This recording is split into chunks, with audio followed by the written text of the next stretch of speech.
Hello बच्चों, कैसे हो आप सब। तो आज की क्लास में हम क्लास थर्ड इंग्लिश का एक और लैट डिस्कस करने वाले हैं, एक और वर्कशीट डिस्कस करने वाले हैं। ठीक है, तो सबसे पहले हम करेंगे अनसीन पैसेज। छोटा सा पैराग्राफ होता है 3-4 लाइन का और उससे जुड़े हुए कुछ सवाल पूछे गए होते हैं, उन सवालों का हमें देना होता है जवाब।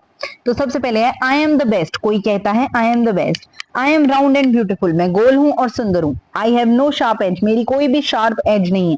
Children use me to draw a smiling face. अब स्माइलिंग फेस गोल बनता है, कोई शार्प एज भी नहीं होती, राउंड राउंड होता है, सुंदर होता है। इसका मतलब सर्कल कह रहा है ये सारी बातें।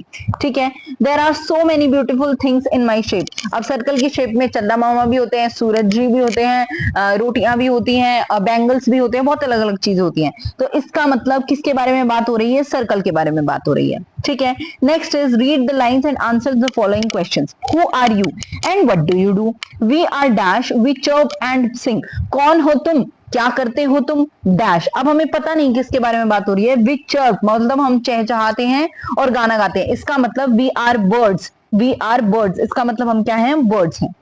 Fill in the blanks. तो देखो यहाँ पर वही ऑप्शन से हमने फिर जवाब ढूंढ लिया, वैसे हमने बिना ऑप्शन के ढूंढ लिया था।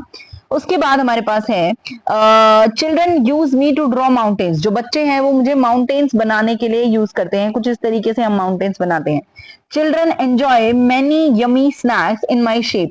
जो चिल्ड्रन है वो यमी स्नैक्स भी बनाते हैं इस शेप में, मतलब स्नैक्स जो होते हैं इस शेप में, उनको भी चिल्ड्रन बहुत खुशी से खाते हैं। तो जो चिल्ड्रन है वो हमारे पास यहाँ पर क्या हो गया? दे हो गया, क्योंकि चिल्ड्रन तो हमारे पास बहुत सारे हो सकते हैं, इसलिए चिल्ड्रन की जगह हम क्या लिख सकते हैं? दे लिख सकते हैं। ठीक है, नेक्स्ट हमें एक छोटी सी फोटो दे रखी है और उससे जुड़े हुए हमसे कुछ फिल इन द ब्लैंक्स दे रखे हैं। The birds flu dash the tree. जो बर्ड्स हैं वो ट्री के ऊपर उड़ रहे हैं, ट्री के ऊपर उड़ रहे हैं, तो अबव द ट्री। तो क्या हो जाएगा? Above the tree. क्या हो जाएगा हमारे पास? Above the tree. और ये हमारे पास क्या होती हैं? प्रीपोजिशंस। जो अबव होती हैं, अंडर होती हैं, बिलो होती हैं, ये सब हमारे पास क्या होती हैं?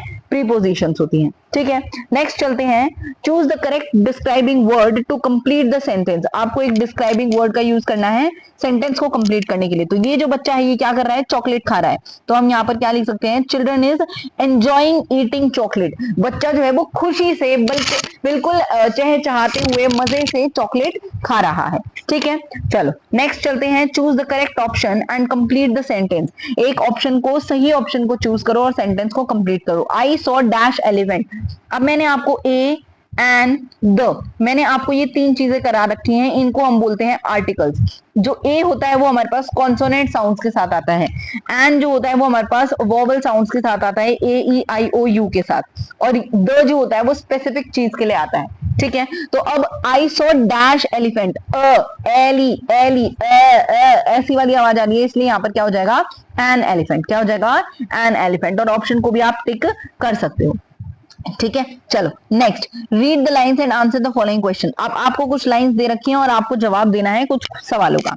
There were four friends, circle, rectangle, triangle and rectangle. मतलब हमारे पास सर्कल, रेक्टेंगल, ट्राइंगल और रेक्टेंगल दो बार आ गया। One day they began a fight between the friends, each of them said they were the best. अब तीन जने होते हैं, तीन दोस्त होते हैं, और उनके बीच में किसी दिन लड़ाई हो जाती है, और लड़ाई किस बात पे होती है कि वो एक दूसरे को कहते हैं नहीं मैं अच्छा हूं, नहीं मैं अच्छा हूं, नहीं मैं बेस्ट हूं, नहीं मैं बेस्ट हूं। इस तरीके से वो लोग क्या करते हैं? लड़ाई करते हैं। तो अब आपको क्या लगता है कि क्या सवाल पूछे गए होंगे? वो हम देख सकते हैं और उनके जवाब हम सोच सकते हैं।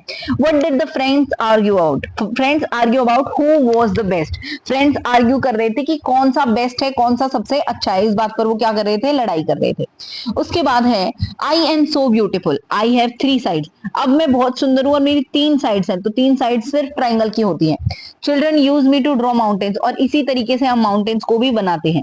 Who said these line? तो सीधी सी बात है, किसने कही होंगी ये लाइंस? ट्राइंगल ने कही होंगी। ठीक है, one child, next question is one child was eating ice cream, many dash eating ice cream.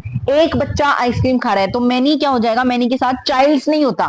जब आप ज्यादा बच्चों की बात करते हो तो आप लिखते हो चिल्ड्रन लिखते हो। आप जब ज्यादा बच्चों की बात करते हो तो आप क्या लिखते हो? चिल्ड्रन लिखते हो। ठीक है, next is shape of full size pizza is dash, but shape of pizza is shape of peace. Is triangular.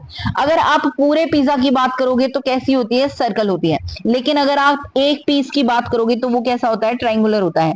Pizza को मैंने 4 पार्ट में तोड़ दिया तो ये हमारे पास कैसी शेप आ गई, ट्राइंगल जैसी शेप आ गई, ये वाली। ठीक है, लेकिन अगर आप पूरे पिज्जा की बात करोगे तो वो कैसी शेप होगी, सर्कल वाली शेप होगी। समझ आ गया?